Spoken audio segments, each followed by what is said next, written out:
Perfect. And the record that just started. Thank you everyone for joining the meeting. Many thanks for the judges who have joined us for today's meeting. I have just decided to make it 2 judges so you can discuss and you can get more time to ask questions after the presentation. So today we are in the BIM Management ISO 19650 pre-appointment BIM execution plan final submission. The team has worked on that for around, I would say, couple of weeks or 3 weeks. We have had one internal round of revisions and comments, discussions, and they have updated for the final submission. We had Shaa from the previous submission, actually. He was with us in the presentation of the course. Shaker would like to join us, but he had some personal circumstances, so he could not join us. So today we have Shaker. I'll introduce both of them. We have Shaa. He's my line manager in WSP. He's the senior BIM lead, and he's taking care of the BIM strategic planning and strategy authoring, leading the teams in WSP, either in the Middle East or in other countries in the region. So he's taking care of this area. He's also stepping in many projects. He's directing the BIM projects, actually. So I think he would be invaluable addition to the call.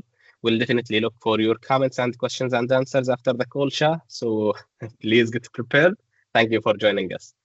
My pleasure. Thank you all. Great.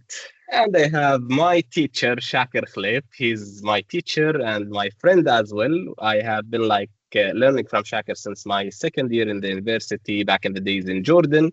He had led teaching design studios in the University of Jordan, and he's the owner of BIM Lab, actually. We have worked in many projects, many mega and giga projects, and also small to medium projects, either in Jordan, in many other countries in the region, in the GCC region, and in other countries.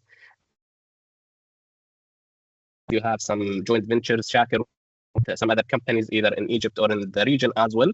He's a very active member of, I would say, Jordan Engineers Association, and he has many interests in the up-to-date technologies and AI and some initiatives related to technology and AEC industry. He has lately and recently released his own book in the use of AI in the AC industry. I think specifically in BIM and architecture. Shaker, I will leave the microphone for you to speak about it. I personally read some sections on it. I did not finish it yet, but it is a great book, actually.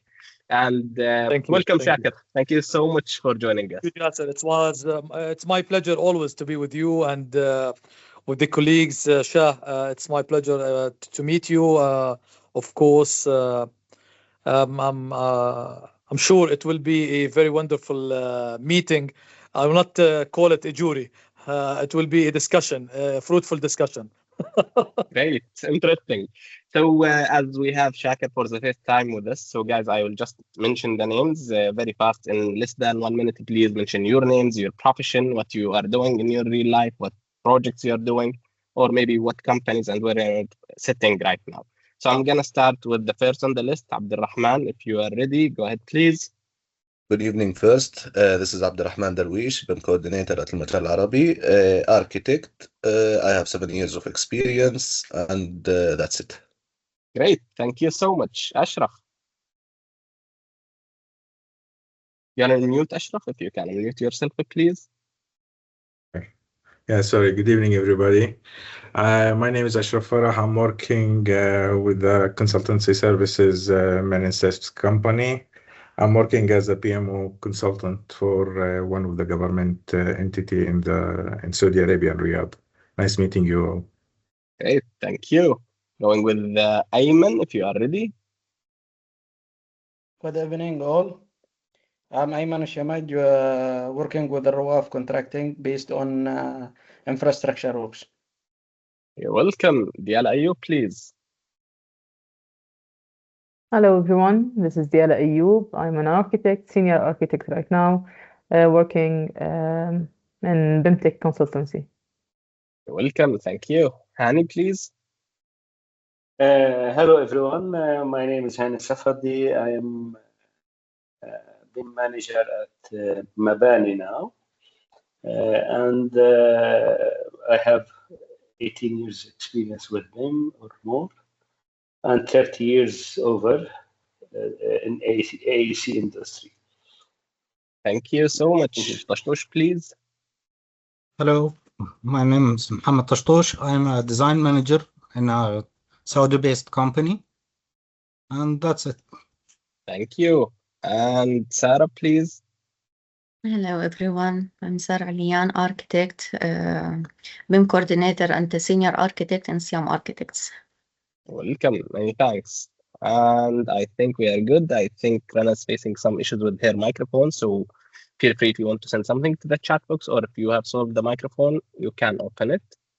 Otherwise, we can get started. So thank you everyone for the introductions, and many thanks for joining in time. We still have many other members, actually, Shakir and Shah, but for some circumstances, they could not join today's meeting. Hopefully, they will join in the coming few minutes. As sent on the group, we'll have around, let's say, 30 minutes of explanation. Then the remaining time of the meeting will be for Q&A and discussions from the colleagues joined us, Shah and Shakir Khalif. I'll just be overseeing the meeting. So I have just seen the documents, the final documents. I would say that they are great efforts. So I'll leave the ground for the team to start their journey today. Go ahead, guys, and thank you so much for the effort. Allow me please to share my screen. Hope it's clear for everyone. Go ahead, please. So I'll mute myself and the presentation will start, inshallah. Abdurrahman Can you will make be it in full presenting. screen, please, guys? That's great. So we took the multifunctional building in Doha, Qatar, as a case study for our BEP. We started working with the BEP from the EIR we received. If you can go to the next slide, please. In our BEP, we are talking about our proposed methodology of delivering the project. The project is a design and build project. It has an asset, a building, a multifunctional building, surrounded by some landscape and water features. So we decided to, we are the main contractor acting as the lead appointed party, and the project will have multiple parties involved in it. We received from the owner only conceptual models. So we are going to appoint a lead design consultant that will take the project from the conceptual stage into the level 300. Then we will, the responsibility of the main contractor will be taking the project, following it through from 350 onward to 400 plus. The project is designed and built, like I said. It starts in February 2026 and ends in December. The next slide. As I said, we are acting like the appointing a lead appointed party. We have multiple companies that work beneath us or with us. The lead design consultant, the facade consultant, and some other consultants, all reporting to the appointing party, who has his own consultants, cost consultant and PMC, and others. If I can interrupt, Muhammad, and explain a little bit about this slide. Okay. Okay, about this slides, we have two organizations we have prepared to the same project. The first one, it's about the lead appointed parties, which is us, headed by the project director, and we have some appointments below, or some roles below, which is the BIM manager, technical manager, and design leads. We have information manager, construction manager, and commercial manager, QC, HSE, and procurement. Below the BIM managers, we have the BIM coordinator, the main BIM coordinator, and below him, we have the discipline BIM coordinators, and we have also the planning and 4D lead. Below the technical manager, we have the design lead, and the design lead will have the leads for each discipline. About the project organization, we have the appointing party at the top. We have 5 lead appointed party below, which is the site supervision consultant, PMC, master plan lead design consultant, and cost consultant. And we have the main contractor, which is us. We have also 6 roles below, which is the facade subcontractor, infrastructure subcontractor, lead design consultant to update the design from LOD 200 to 300 and above. We have the multidiscipline leads. We have the construction team, and we have the special services team. And here we are talking about the CDE. In CDE, we followed the ISO 19650, and we divided our CDE platform to 4 main folders. These folders, it's work in progress, shared, published, and archived. About we followed the position for CDE, for the permissions, and I will share our appendix. It's related to the ACC itself. Just to explain the structure of each folder, we have the main folder. We have 2 main subfolders, one related to design, one related to construction. And below these main subfolders, we have the folders related to documents, the drawings, models, 4D, 5D, etc. for each folder.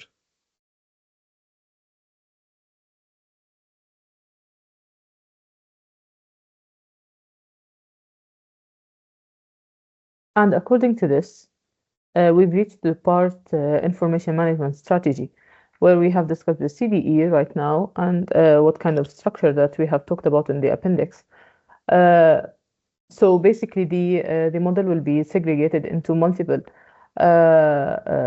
models according to disciplines. Either we're talking about architectural, structural, or MEP, civil and landscape.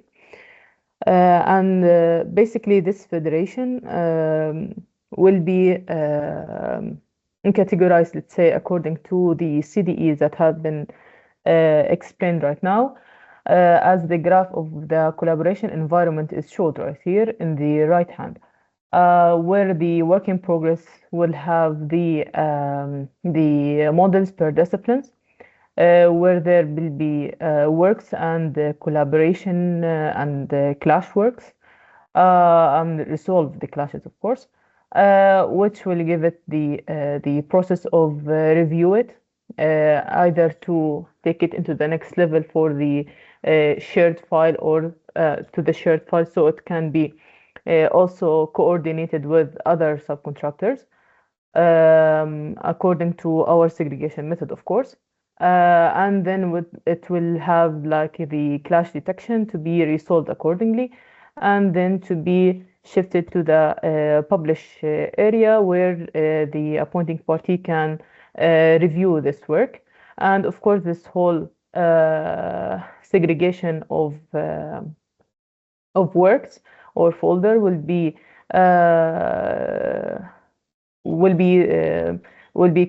consider the ISO 19650 part 5, where we have the security minded approach, where every single part, and according to its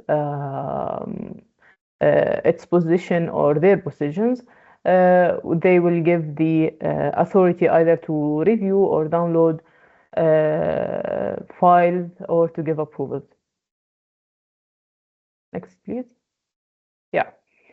So in order for these models to be reviewed, we have created like 5 stages of or multiple, let's say, stages for checking these models, which will start with like the work in progress, in the of course the model review and approval workflow, which is in the work in progress part, where we have the clash tests within our team, within internal teams, and then it will be shared with like different parties to double check our clash to check the clash detections part and how to solve it. and if there's like some sort of critical issues to raise it according to the workflows that we're going to agree on, and then it will be shifted to the shared part or the published according to the model reviews from the different parties according to the hierarchy of it. And now for the BIM process map, where Sarah, I guess, needs to explain it Yes. in more details. Yeah. About the overall BIM process map, after submitting the BEP and take the approval on it, we are starting with the schematic design in LOD 200.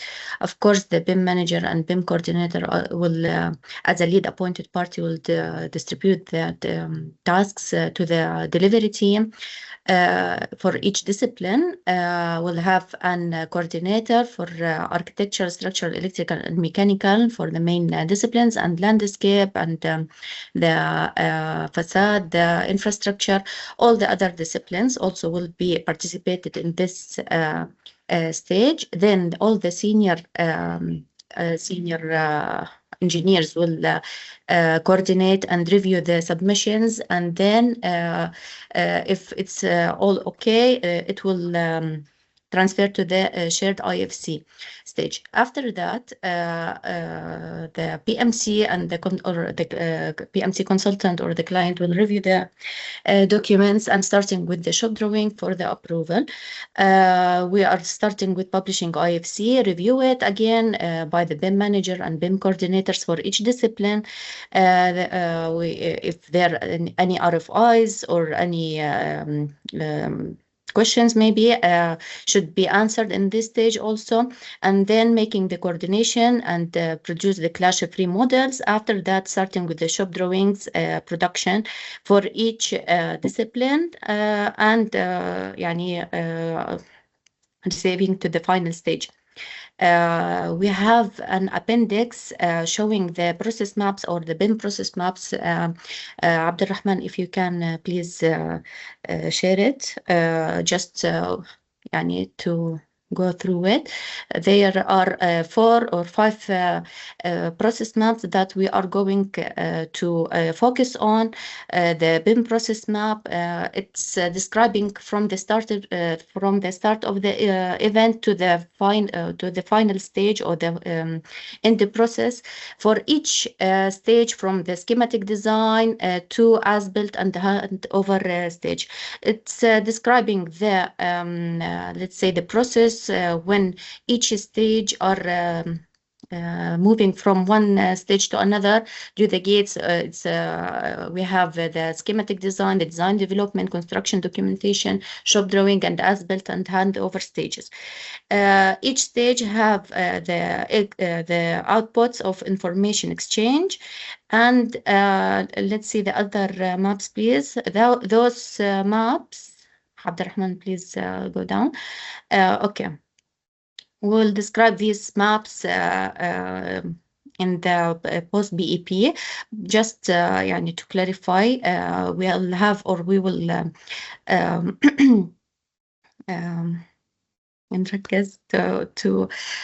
will have to we will describe the BIM process map, the existing conditions modeling map, the 4D modeling map, and energy analysis, and final the design coordination. So this we will focus on the our next stage. And moving on to the presentation, please, Abdul Rahman. Okay, here we are going to describe the technical requirements. We'll use the Autodesk software's version 2026 for all the disciplines. The softwares will be Revit, Civil 3D, Navisworks, Robot Structural Analysis, Insight, Synchro, and Inscape. Next, please. Okay. Yes, here. About the information exchange cycles, we are going to deliver the projects on stages and iterations. We put the exchange schedule in the pre-BEP, the proposed one. So we will be delivering to the appointing party and sharing the models and the drawings in their native formats and some open source formats. Our level of development for the project will be in the concept stage level 100, special and technical coordination 200. The technical design stage will be 300. Some elements may be 350 upon request from the client. And then IFCs to the manufacturing and the handover, the as-built model will be 400 plus. Each party will have to each party will have to predict the risks they might face and the proposed mitigation strategies for them. In the post-BEP, we will publish a risk register. We will have it on the ACC cloud for each team to put their risks in it. We assess the risks based on the impact and likelihood model. We have an appendix for the risk register. We identified some early risks we could face. If you could share it, Abdurrahman, please, the risk register.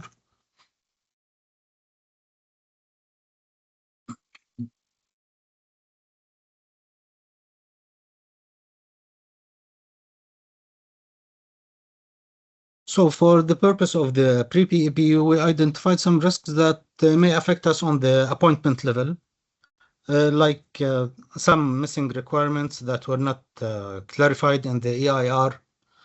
We did not receive the LOIN from the LOIN from the client, and some other risks we might face that may affect the work. We assigned each risk the likelihood value and the impact value and its risk score. So the highest risk here we might face is the LOIN not meeting we're missing from the tender document.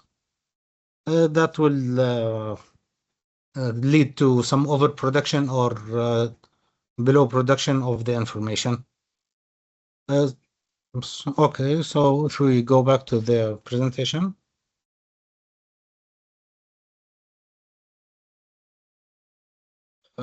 Each stage we will go through it and leave it by some quality checks and gates that will Engineer Ashraf will now explain about.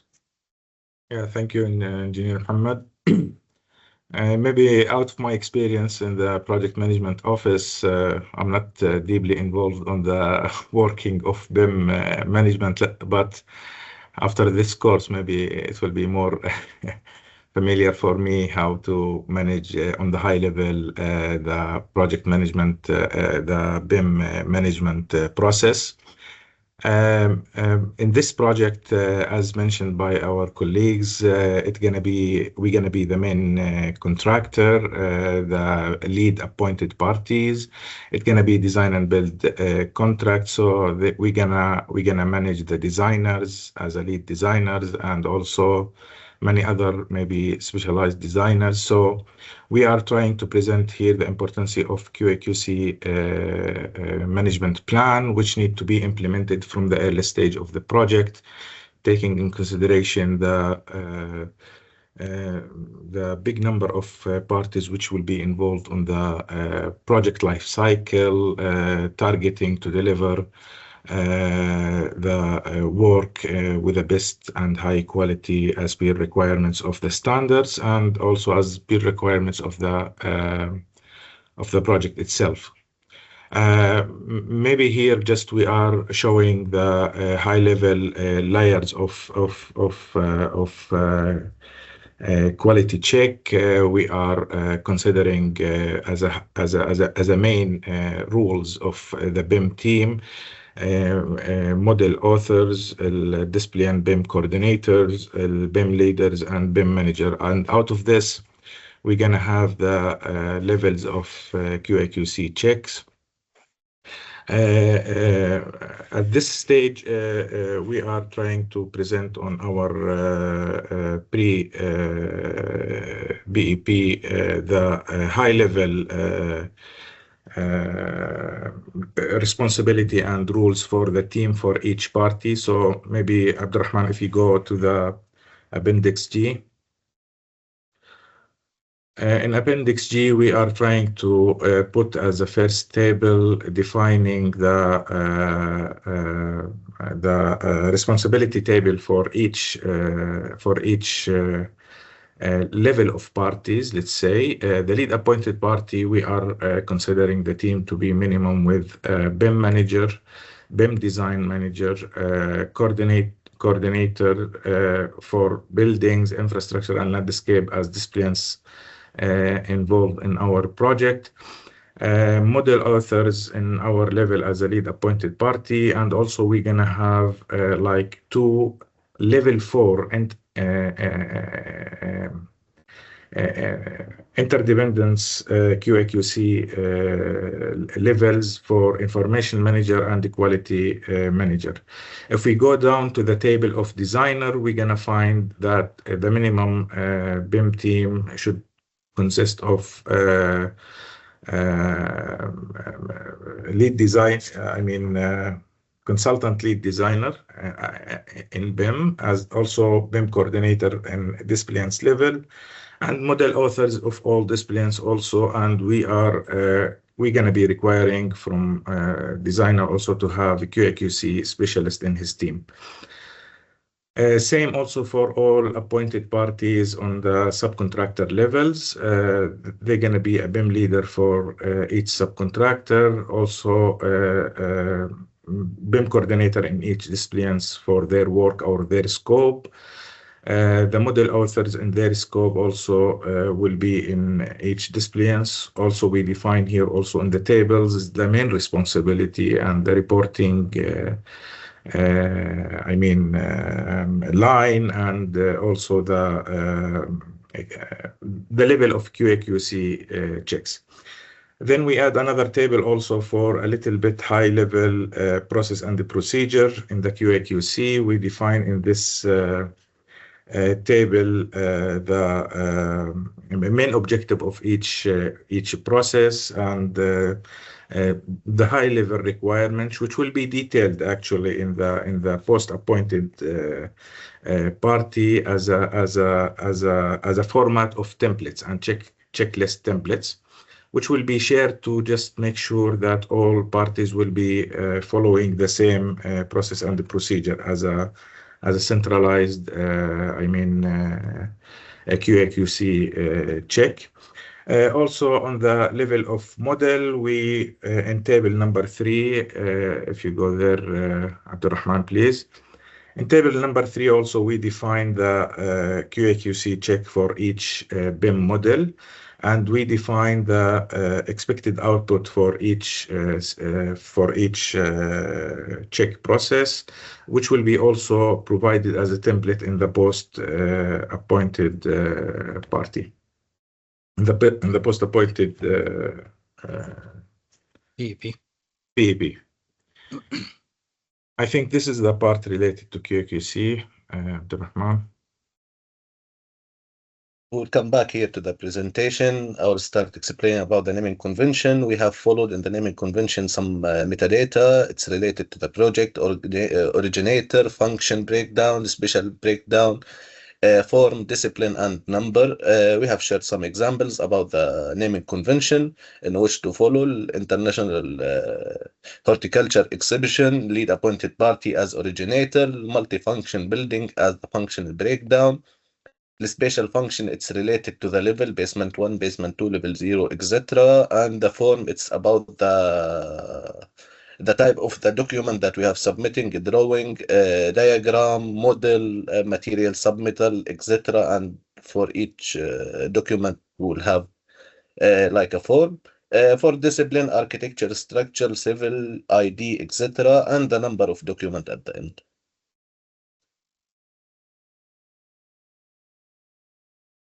And now reaching to the delivery stages, and according to what everything that we have already mentioned, we have like several deliverables that we need to provide during our work in this project, which will be which was categorized according to this table, according to its category, where we have federated models, coordinated outputs, as-built models, and copy dataset, and of course to be coordinated with the AAM in order for the FM to be to have the required data to be used according to the operational phase according to ISO Part 3.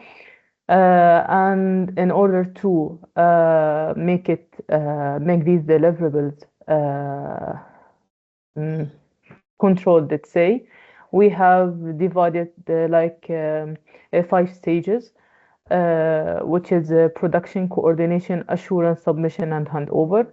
Each part of these activities to be conducted according to submissions. For production example, models and of course its own data according to LOIN will be generated and created accordingly.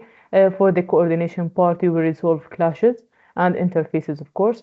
For the assurance part, in order to make the information, the quality of it and the compliance of it, and verify it, in order to reach the required submission, which will have the approval on these deliverables, in order to reach the final stage of the handover process to deliver the AIM, COBE, and final documents.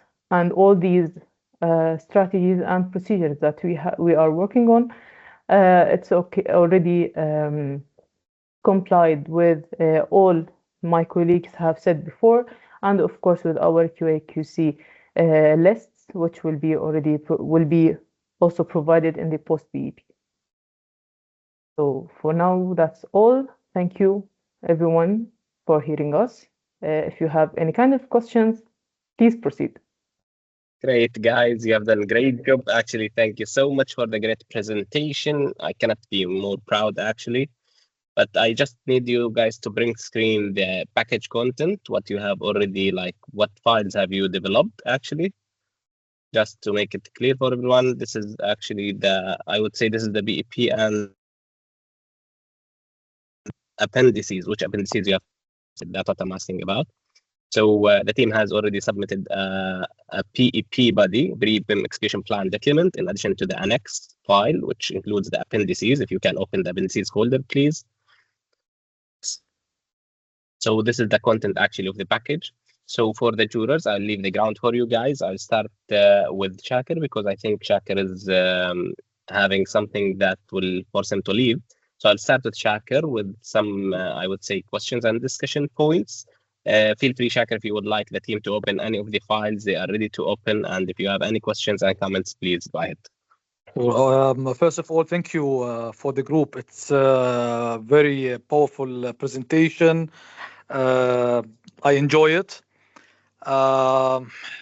Let's start with the questions. The first one I will ask you about, it will be related to the appendix. What is the specific relevant appendix you would attach to this pre-appointment BIM execution plan to prove the competence and capability assessments to the appointing party? And what are the three key pillars it must cover?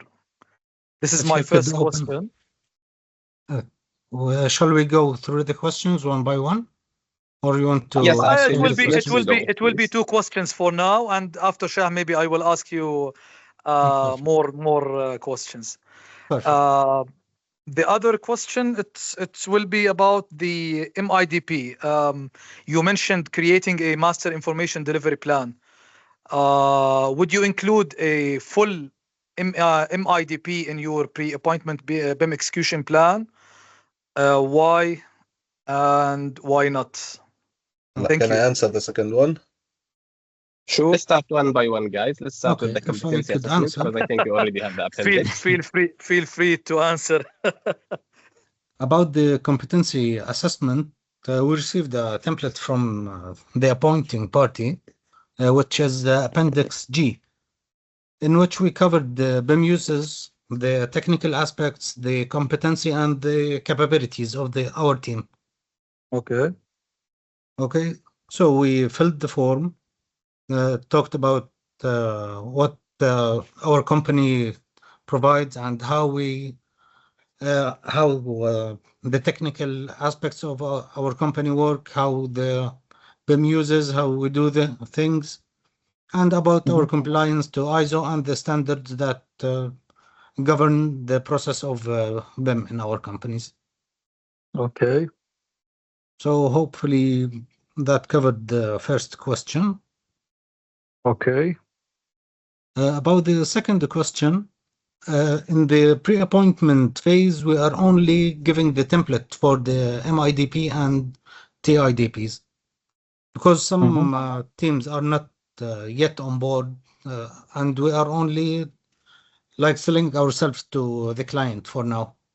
In the post-appointment BIM execution plan, hopefully we will publish with it, like let's say 80% done MIDP. That will be subject to minor changes along the way of the project. So in this stage, we put only high-level milestones schedule. We will not go deeply with the details.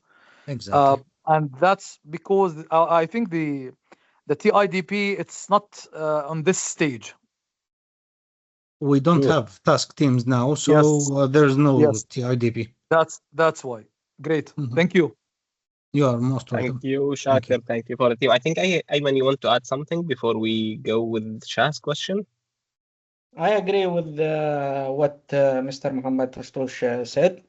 As we need to sell ourselves, so we would not need to, let's say, make some distractions of our work. Great. Thank you. Very good. Thank you, everyone. Thank you, Shaker, for the great questions. I'm going with Shah, please. Hello, everyone. Thank you for having me. Very good presentation on the pre-appointment aspects. As JASER already knows, we have in our current role that we have many prospects coming in, and we fall into the issue of creating pre-appointment documentation. So my question to you would be, how do you ensure that these pre-appointment documents are completed, number one, but also how do you ensure that the prices are accounted for on the project when you're bidding for the tendering stage, for example? That's my first question. If anyone can answer that, then after that, I'll ask the next questions. About how we know if it's completed, if it answers the what, where, how, and when, so it's complete in our view. About how it accounts with the pricing and that thing, I think it will be in a commercial offer along with the the pre-PAP. Great. I would just add a rephrasing to the question so the team would understand maybe the direction. So would you guys touch base on how it integrates with other team and other teams actually pricing, and how you make sure that you are aligned with the requirements to the appointing party? Feel free to jump into the microphone, guys. Maybe Ashraf? Yes, thank you, Engineer JASER. Just I would like to highlight that regarding how we will make sure that it's completed, at this stage we have to make sure that it's satisfying the requirement of the client based on the AIR we received. We're gonna comply also to the standards, which is focus on the BIM management. Also taking in consideration that we have to analyze the project, understanding that the project is phase out of 5 phases for a big program. And we as a main contractor are going to be responsible about all the parties under ourselves. So I think as we presented on our presentation, how we structure let's say estimate the structure of the team, how it will be the appointed party and the appointed designer. Out of this, we're gonna be, I think, able to estimate our price with a considering some contingency factor in the price which will be submitted, taking in consideration the cost of high-level coordination to prevent any risk which may impact the cost in later stage. This is from my perspective, actually. Great, Okay, good. many thanks. Great, Can very I good. I was going Can I add actually with, something? just Yes, one Ayman. second, Ayman. I'm sorry. I just want to give a space for people who did not answer, if you allow me. I'll come back to you with other questions, actually. But I think, Diala, you already lowered your hand, so I think you agree with Ashraf on the same, actually, perspective. So I'm going with Hani, if you'd like to add something. Yeah, usually, as per my experience, we calculate the man hour. We calculate our resources and checking the salaries of level per level, put the markup of the company on this matter, and calculate the man hour and how much it takes us to finish the job.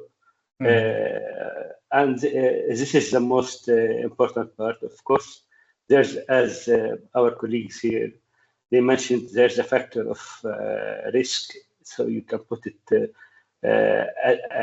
adding, maybe 5-6% above the. So if there's a delay or something like this, it will cover it. This is what I want to say. Interesting. Actually, I'm gonna go with Shah with the question. Ayman, I will leave you to the other question, please, so we control the time.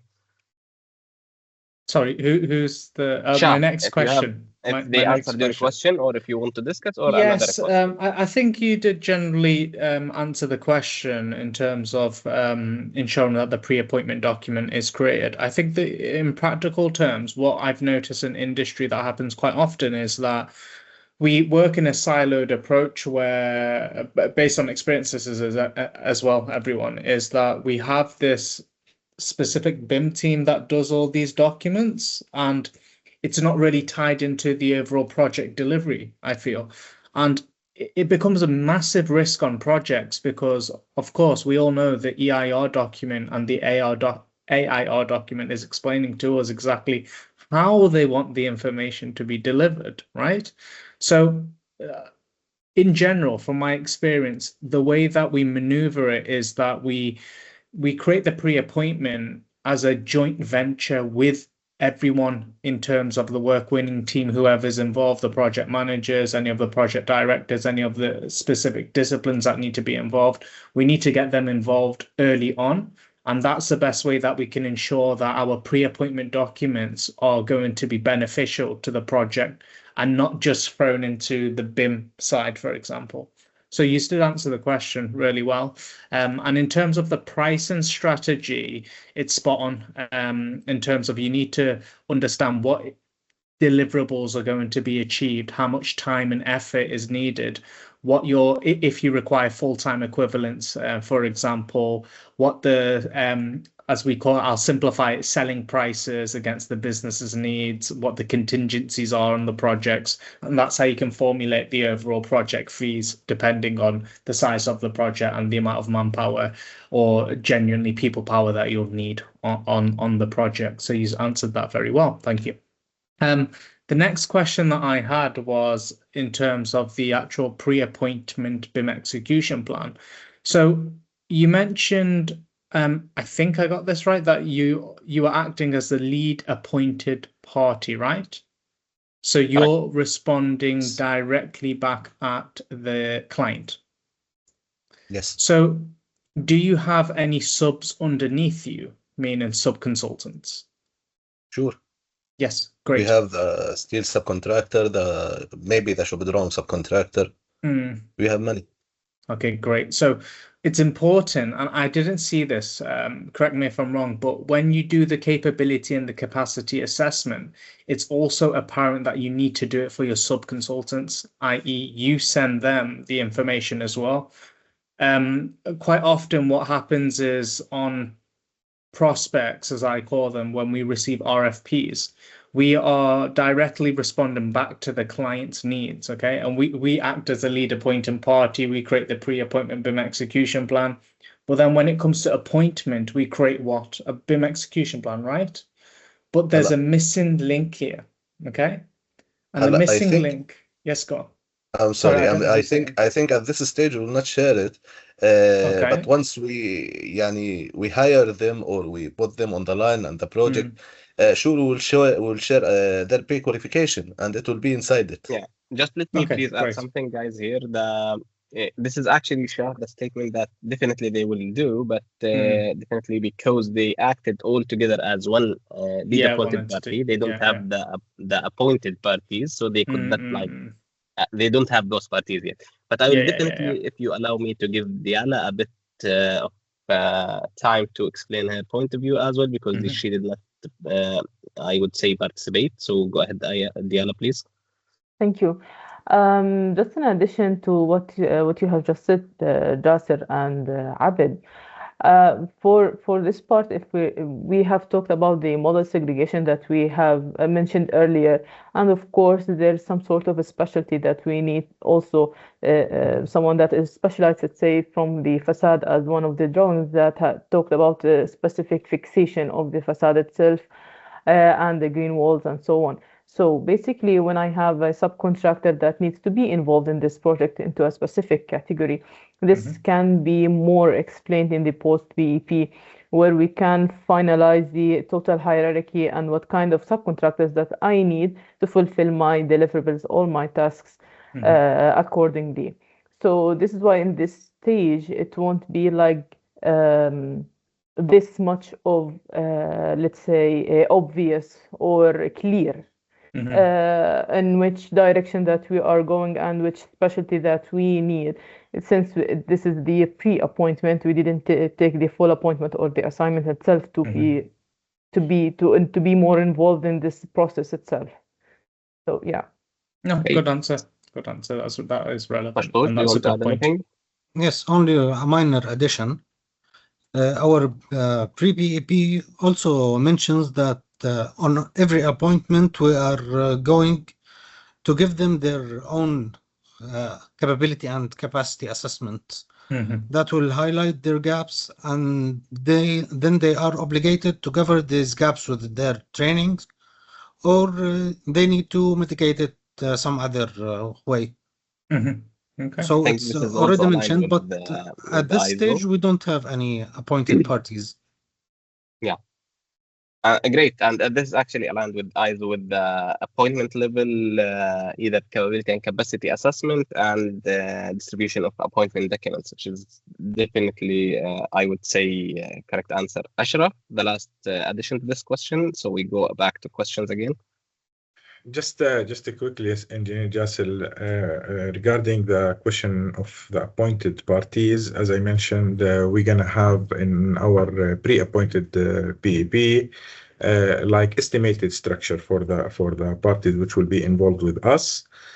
Just to give the client the sense how we are thinking about the project, especially for some special areas like the facade mentioned by Diala and by Muhammad, the landscape, the water features in the project, the retaining walls in the part of the infrastructure. We mentioned this on our PEP as estimated, structure we are planning to do. And we are assuring in our PEP in the training part that we're gonna create the process and the procedure which will need to be centralized from our side to the all parties involved in later stage, and we will be controlling all of their QA/QC.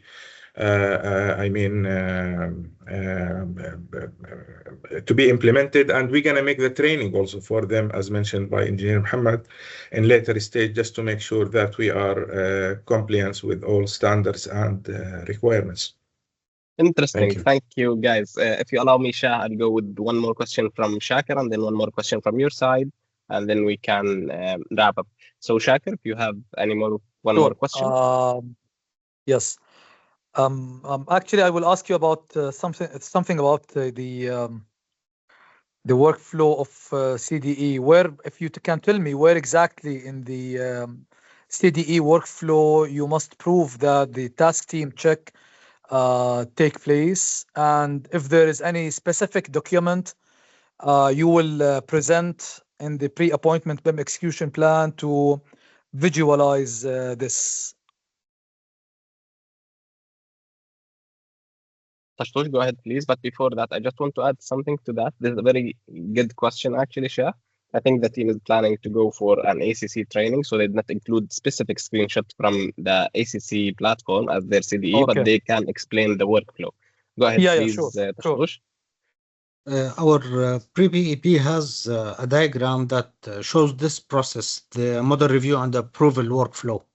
So each task team in their work in progress folder, they have to do their own checks. Let's say the minimum level of checks that they need to do.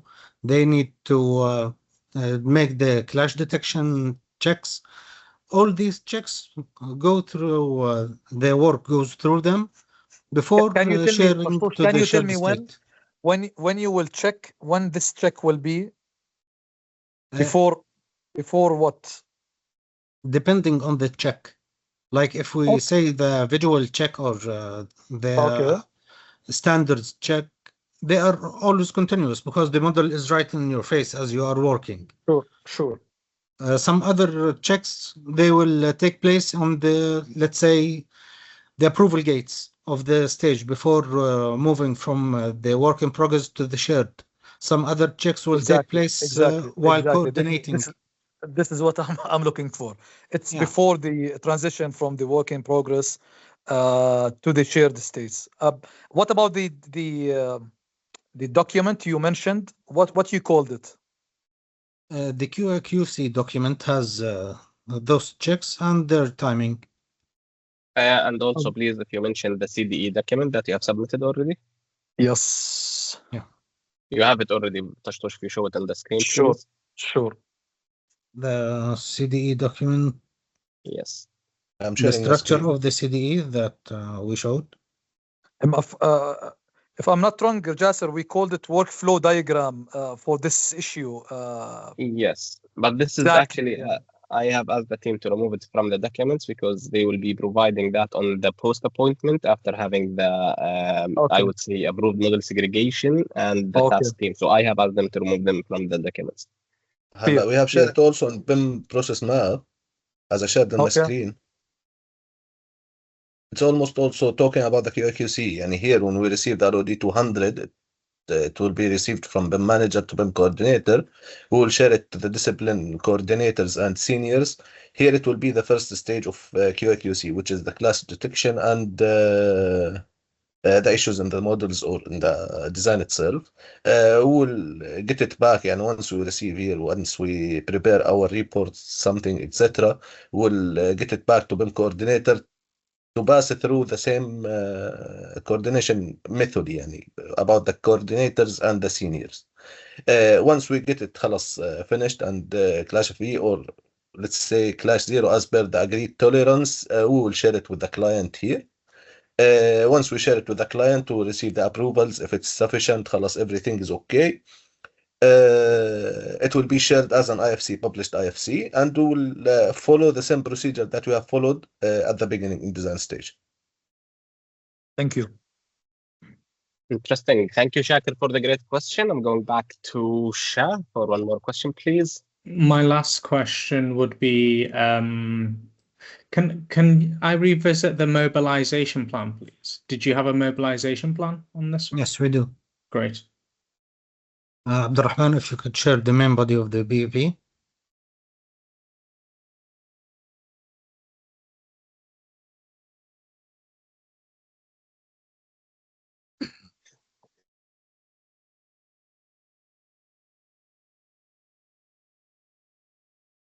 The mobilization plan 8.6.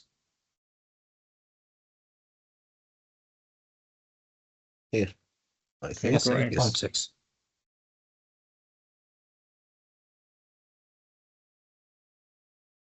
Okay, so you've included allocation, execution plan, you've included BIM kickoff meetings, correct. All appointed parties are assigned competent personnel, so right. Yeah, responsibility matrix, you've got that in the ACC, you've got that in the CDE in general. Yeah, submissions, fine. Okay, and then you've listed out, okay. Keep scrolling down a little bit, please. Methods and procedures. Yeah. Okay, great. You've got the methods and procedures, quality management plan overall as well. Okay, no, it was just a question on the mobilization plan, whether you included that or not. I must have missed it, apologies. But in general, I'll tailor a second question then, JASER, something a little bit more relevant then. So does everyone understand why the pre-appointment BIM execution plan is put in place in accordance with ISO 19650 Part 1.2? Do you know why? Sorry again. Can you please? It's a very simple question, question. please? Very simple question. Execution plan. Yeah. They know it. I am sure. Yeah. Why Can do you we repeat? submit a pre-appointment BIM execution plan? Yeah, to show muscles. To show understanding. Not only Yeah, muscles that you have understand the project itself No, and its requirements. you need to and- show the other party. You need to show the other the client that you are capable to finalize his job. Okay, you can't exaggerate. You need to show that you are working long time. For example, you need to show that you have the manpower which can finish the job. You know the technology and the know-how. This is Great. the I'm most going important with part, yeah. Ashraf as well, please. Thank you, Hani. Yeah, just for me, I think the first answer to this part is to show how we are understanding the scope of work, first of all, and how we are putting the methodology to satisfy this scope of work, defining exactly the reference standards, also how going to be respected, and show the muscles also as my colleague saying regarding I'm very happy about this question, the actually. Sorry for CVs, interrupting, Ashraf. the CV, But, the capability, the experience, previous experience, related experience, all of this stuff. Yeah, I'm going back also to Tashtush and Diala, but just give me 1 second, Shah, why I'm very interested about this question and the answers, because Hani is coming from a contractor company. Ashraf is a client representative, and Diala is a BIM consultant working for different contractors and consultants, and Tashtush is a design consultant. So I would like to go with all answers. We have listened to Hani It's and a Ashraf. dilemma. It's a dilemma between all of them. I've asked this on purpose. I've asked this on purpose to get your thinking. You cannot imagine, guys, how the course was very interesting, having all those different perspectives in the course. It was very interesting. So let's listen to Diala also from her experience, and then we go to Tashtush. Well, actually, I agree with all for once, for a change. Basically, understanding the scope itself and what kind of experiences that we have as a company in order to accomplish his work without, let's say, complicated work, the works more than it should be, or to facilitate the work itself and to be able to give the technicality needed to accomplish such a task. And how to manage to actually submit our perspective or our, let's say, avoidance or anticipating what kind of risks that might happen during this work, which actually at the end will show how much capability and capacity that we have as a company in order to accomplish such a thing without actually showing too much muscles, which this part that I'm against of a little bit, just to know your capabilities and your capacities and how can you accomplish this task without like not, let's say, reaching exactly. Not reaching like to a limit where the client can't have his own deliverables. I would just make it faster because I think Shakir need to leave, but I need to take some photos together. Let's go for Tashtush first, very fast in 30 seconds, please. Okay.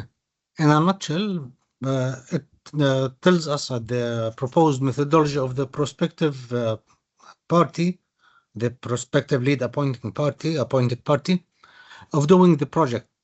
And it doesn't only tell us what we are going to do, it tells the client what we are not going to do. So if we are going to take some aspects out of the scope and explain that to the client, we need to do that in the pre-appointment BEP.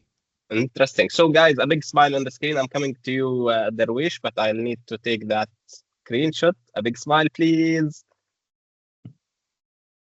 Great. I think I'm taking it. Perfect. No, I'll repeat it because Hani was moving. Just again, another smile, please. A very big smile on the screen. Great. That's a very interesting photo. I'll send it to the group and to the, I would say, jurors. So I'm going back hope my now hair with looks Darwish. good. You all look good. You know that. So guys, I'm going with Abdulrahman before Shakir leaves because I think he'll need to give some comments or just like a wrapping up comment before he leaves. Quickly, usually the client is looking for the cost for some points before hiring the appointment or giving the appointment to someone. We are preparing the pre-BEP just to put the technical part in line with the points that the client is looking for. This is basically why we are marketing or we are preparing the pre-BEP before the Shaa project. is looking for the marketing vocab finally. I need to add something. If I Go ahead, please. Of course. I write here in the chat box, but doesn't send. We need to verify that our proposal is the best matches the requirements of the client without variations. So Which will the never client, happen, but you're right. But this will never happen. yeah, but if he involved the wrong, let's say, lead People or appointed team, party, yes. he will, let's say, some get the variations. project paused or going through variation or stop or delay or. I totally agree. Thank you, Ayman. One more addition by Sarah, please, so Shakir can leave. I'm sorry, Shakir. Just give Sarah one single minute. Yeah, so when I raising my hand, all يعني had their answers, but I think there is maybe an internet issue. I just wanted to add that mainly I think we are, يعني additionally to what my colleagues said, we are making the pre-BEP also to show the client how we can eliminate the risks and the mistakes that we are going to maybe avoid when we are delivering what the client need or the objectives of the client. So I think this is one of the main parts also in the pre-BEP. Of course, it will be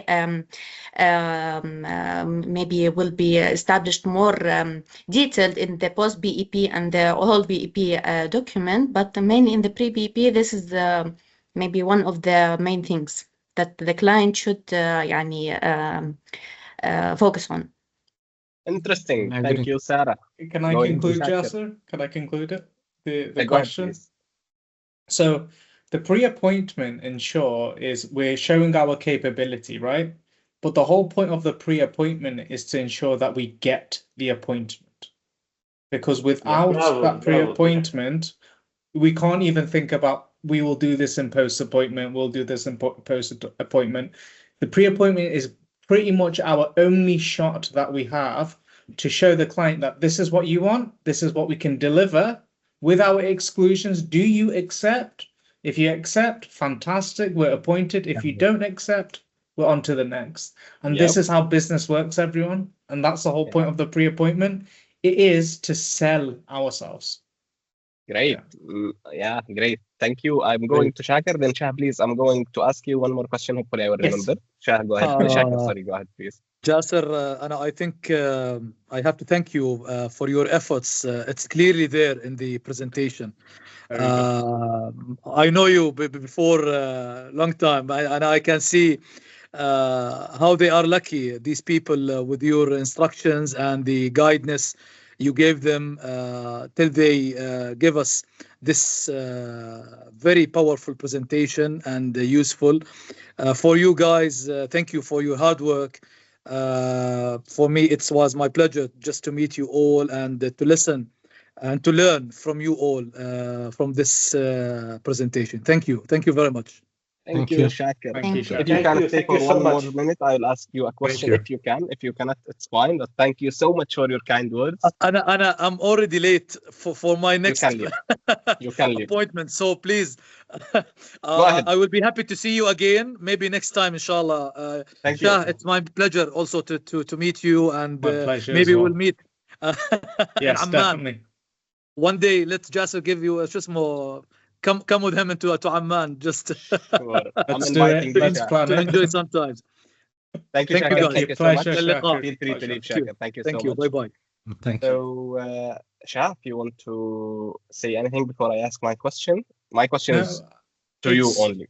It's fantastic effort, everyone. It was very detailed. I really enjoyed the workflow. And one thing that I really like seeing is that the criticality that you had, meaning you actually understood that during this stage, you need to highlight any areas that either missing information or contradicting information, because it's important that we understand what it is that we need to deliver, right? And I think it's probably one of the first times I've seen something so detailed put. So well done, everyone. Massive, massive congrats to you all. Fantastic effort.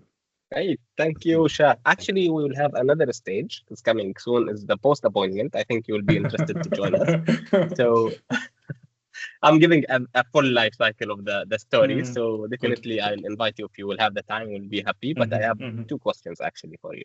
I will just stop the recording for the next question because I think it will be a confidential answer. So I'm gonna stop the recording.